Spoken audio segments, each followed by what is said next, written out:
This region around the Great Lakes has been called the heartland. When it comes to agriculture, there's hardly an area in the world that compares. Everybody, just hold on. I don't know what we're going to have here. There's a lot of self-proclaimed geniuses out there that know the national yield, but they're all wrong. Manage money, piling in. Double digits higher. So at this point, we're in kind of uncharted territory. There's a lot of money on the sidelines. So that was a crazy one. That's what brings the viewers back. That a boy. Good morning, everybody. It's Monday, December 8th, and this is the AgYield War Room. I'm Dan Dempsey, and I'll be moderating today's session.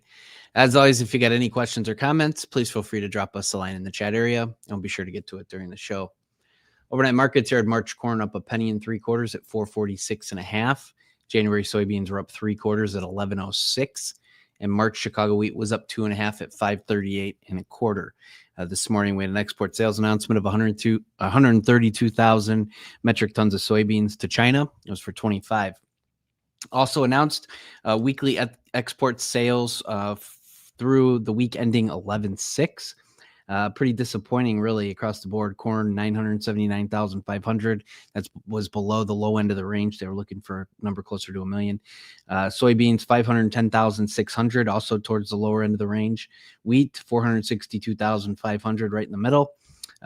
Meal, 93,500, which was kind of lower end of the range as well. And on the oil side, 12,500. Good morning, guys. Hope everybody had a nice weekend. Looks like majority of Brazil scheduled to get some rains here through the next 10 days. I think that contributed to a little bit of our overnight weakness here. We're also tomorrow morning we'll get the December report, USDA report. So we'll go into that a little bit. And then also I think a majority of our listeners are anxiously awaiting this week for some guidance on these bridge payments that have been teased for feels like quite a while now. So we should get some guidance here, whether it's today or early this week, they're saying. And see what that looks like. So I guess with that, Justin, a few thoughts here as we start the morning, and then we'll throw around the room. Yeah. Thanks, Dan. Makes sense for, kind of weaker early, kind of continuing the break, especially in soybeans. So, overnight we were 75 cents off the highs. So we had this massive run up. I think obviously some of Bessent's comments, saying, no, we really meant through the end of February with the 12 million ton purchase versus end of December. Pace has been slow. We're not competitive, right? So we ran up basically $1.70 off the lows when we were hitting our highs here a couple weeks ago. And then the news just hasn't been good enough to sustain it. And then we saw last week massive, again, annoying that the commitment of traders is so delayed. But we saw just massive short covering. And I think we're probably going to see next commitment of traders where, funds got quite long at those highs, on all of this news, which made sense. They flipped, technicals turned up, the short cover rally turned into, just getting outright quite long. So I think you're working through some of that. It's probably get some liquidation as there's not enough to feed the bull. Right now, you got good enough weather in South America. So at the same time, right, you had kind of drier outlooks that looks like, that's improving and demand's not, as strong as we thought, 75 cents ago. So, broke again overnight, maybe some short covering going into reports tomorrow. But yeah, I kind of feel the same as last week that there's, on big rallies from here, you got enough selling. I think you need, in my opinion, you need a probably South America weather problem or, a big increase in Chinese buying to kind of reinvigorate, the bean market and take out those highs that we saw a couple weeks ago. Yeah, very good. Justin, anything on the report side that you're looking? I know December's not really a big mover. We're waiting to get to January for final numbers, but I did notice just some preliminary estimates here this morning. I mean, they got bean stocks, average guess is like 302, so slightly higher than November. Corn kind of 2.1, so also slightly lower actually than November. Anything there? Yeah, I mean, typically, December's not a month that we see changes on the supply side of things for the U.S. Typically we're kind of looking at world numbers, what they tweak with demand. And then you're kind of obviously waiting on the January report for final production. Now, this year being so goofy with, obviously the government shutdown, I think you've got to be open-minded that some different data that we're not used to maybe comes out. So I don't know. It's just a unique situation. So typically December, I'd just kind of say, well, there'll be no really big surprises here. There's nothing dramatic going on in South America to see a major change there, I wouldn't think. So I would expect some tweaks to maybe demand numbers a little bit here in the U.S. But, the caveat being, was there data they didn't have? Do they feel the need that, more data has come in since, the government's been reopened for a longer period of time, that they do need to make some tweaks to yield? I think you probably should be open-minded to that possibility. So probably a good one to be neutral on, especially if we're just kind of in no man's land on price. I did see also this morning USDA early baseline projections, 26, 27. They're at corn acres at 95 and soybeans at 85. So kind of along, we talked a little bit about that last week, but I think they're seeing that as well, or at least starting there. 182 is where they're starting with their yield, and 50. Would they start with 53 again for this year? So actually interesting, unchanged on the yield side for soybeans, starting for 26. Yeah, I think that makes sense. Going back to trend line, obviously that's, if a 188 type number was proven, then you'd probably readjust. All of a sudden 182 doesn't look ridiculous. So it's all relative, right? And I think like even this year, starting out at a 180, was blasphemy because we never had that before. Now maybe we didn't this year, right? I mean, there's plenty that are arguing that that's the case this year, that we're not going to see a 180.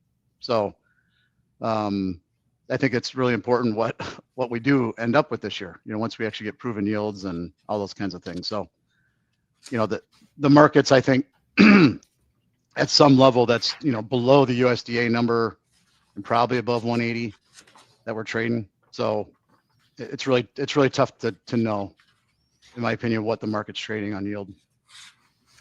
And I don't know what you guys think, but my guess would be a low 180s type number. Jace, what are your thoughts? Yeah, I kind of agree with that. Seems like, that's what I would say, low 180s. Obviously a wide range of guesses. There's a lot of people think it needs to come down quite a bit. Definitely a lot of growers that finished up that we work with in, Indiana, or excuse me, in, Illinois or Iowa. I think came in a little more disappointed when they wrapped up harvest. So I think a lot of people that are used to, those two states, driving the national average corn yield, it's just hard to grasp a record yield, when you're looking at your back door and seeing some kind of disappointing corn yield. So markets, not surprising to me, beans just being weaker, the last few days, especially as it relates to corn, kind of that ratio coming back down. I think corn has a better footing, fundamental footing for prices being supported than beans. Beans are obviously had a really big rally, kind of based more on rumors of Chinese purchases and, just the recent rhetoric of, like Justin mentioned, Scott Bessent coming out and saying, well, not the end of the year, February. So technically, I think, beans kind of putting a bad formation in. You kind of see, looking at the chart, like a head and shoulders formation. So that's probably, giving some bears a little more confidence, maybe staying short or getting short. And yeah, corn just acting better here. Past first notice day. I mean, my guess would be, if nothing changes, that corn kind of performs better price-wise than beans over the next few weeks. I mean, we're going to get more focused on weather in South America, so that could always be the wild card. I think Dustin mentioned, keeps talking about like beans have the best chance for a rally, which I agree with, right? Because of South American weather. I think that's true every year, so I think the trade is going to be focused more and more on South American weather. And if without a problem, I think beans continue to stay weak would be my thought. So, Yeah, I'd argue that beans have the best chance for a rally or a break, yeah. which is probably always the case. But especially with, it's one thing when U.S. corn is competitive, right? And we're doing a lot of business and it remains competitive. So on these big breaks in corn, you find business.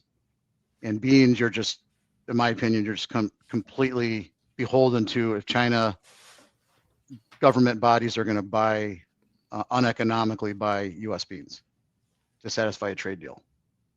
So you'd like to see, that's why, I think you have to fundamentally have, things start to go wrong in Brazil. And I do think to that point, if things started going sideways in Brazil, which obviously we're not even to the really important part of the growing season yet. But if you did start to see that, you have a ton of hedges on from South America.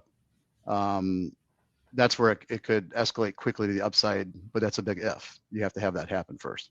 If it doesn't, and it's good, there's not the fundamental backing to your point. There's not the big buyers on breaks. What's the premium? You mentioned this in the past. What do you think the premium is, U.S. beans to $1? Brazil? Yeah. So I was thinking about this, right? You're a grower. You have $1 premium to your competitor right now with an identical product, essentially, right? And how long does that premium last, without something changing? Like if somebody told you that. Yeah, if there's uneconomical buying in the short run, that's what we saw, right? So in the short run, it doesn't matter. And that's why Sure. I talked those weeks ago, like I just can't get on board with it long term because they're growing another crop. Like China can only buy so many beans. It's just an uphill battle without a supply shock or a new demand source. So in the short run, there was a new demand source, or so we thought, which was the purchase agreements, right? So we rallied $1.60 pretty quick. Kind of ran everybody in, all the shorts, got excited. Everyone started doing their, balance sheets and figuring out how tight we're going to be, and then kind of ignored the premium and how much South America broke to try to stay competitive. And then, rest of the world moved to a cheaper bean source out of Brazil. So it's just hard to keep things uneconomical like that. Unless you make everybody in the world buy U.S. beans uneconomically, which isn't happening. Right. That's a hard deal to. And then the biofuel thing, I don't think is too rosy right now. So I don't think there's a lot of. Yes, we do have record crush. We spent tens of billions of dollars building out this infrastructure, but it kind of feels like that's losing steam on guidance, right? You keep getting these little headlines about, well, maybe we'll push some of these things a couple of years. Well, a couple of years is a lifetime for investors that are, looking at opening new plants, or you're not going to. I already know a couple that have been kind of, abandoned that were planned to be built until you get more. You're not going to go dump that kind of money in without a real good, roadmap ahead. Isn't that what happened the first time around when they started talking about biodiesel? It just went nowhere, and they idled all the plants, and then all that infrastructure just kind of was like ghost towned. Yeah, the problem is they keep coming out with these. They just put another letter on something, and a couple numbers in a letter, and it's a new thing, and 45Z, and then it's going to change to this, and then it's just a political football. So it's just hard to. We obviously did build a ton of infrastructure, right? And there was a point in time, call it 2 or 3 years ago, we talked about this, where you did the math and you'd run out of soybean oil. Like if half of these plants came up, right? So you kind of knew that all of that couldn't happen, but still a good problem to have, right? So we did build a lot of them, and a lot of these plants that were built were really good strategic relationships between petroleum companies and big ag, right? So you're like, okay, they're not going to both pump money in this thing if it's, So I think that's why we did get to this certain point, and that's why we're seeing record crush every month. Question is, do we not screw it up? Well, it's a government. I think the Chinese agreement is good at getting headlines and look at all these trade deals, but you should also quietly be really ramping up domestic use. And just energy policy over the next 2, 3, 4 years, with what we're talking about with energy demand. And it's just going to be kind of crazy how it all falls in line. And if we can attach ourselves, I think we need to attach ourselves to energy policy as much as we can in the ag sector for that demand. Mm-hmm. This guy's a guy after our heart, Justin. Have we heard of synthetic soy asphalt roads? There you go. I'm in though. Let's Yeah, do it. I mean, we'll take anything. It's better than throwing it in the ocean, I suppose. That was a good idea. Too, you know? No, I love it. But that's kind of stuff you do actually need to figure out. Yeah, no, very good. That's funny. Ryland, just coming into the open here. A few thoughts last week. Fats up $9, feeders up 15, and you had hogs finishing into 3-week highs too. So pretty solid there. What are your thoughts as we start the week? Yeah, I mean, it was a great move. You know, new highs for the move. Perceptions changed a little bit. You know, it does kind of seem like, you know, with the Packer really coming after it last week. I mean, cash trade 225 to 226 in the South, so $6 to $7 increase.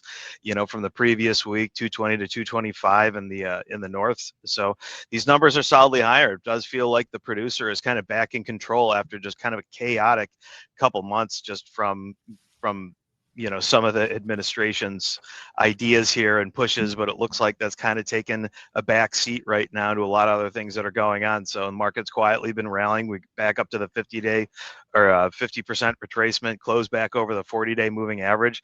So I think we really need to hold these levels now to just kind of let everybody know that, hey, we're still trending higher here.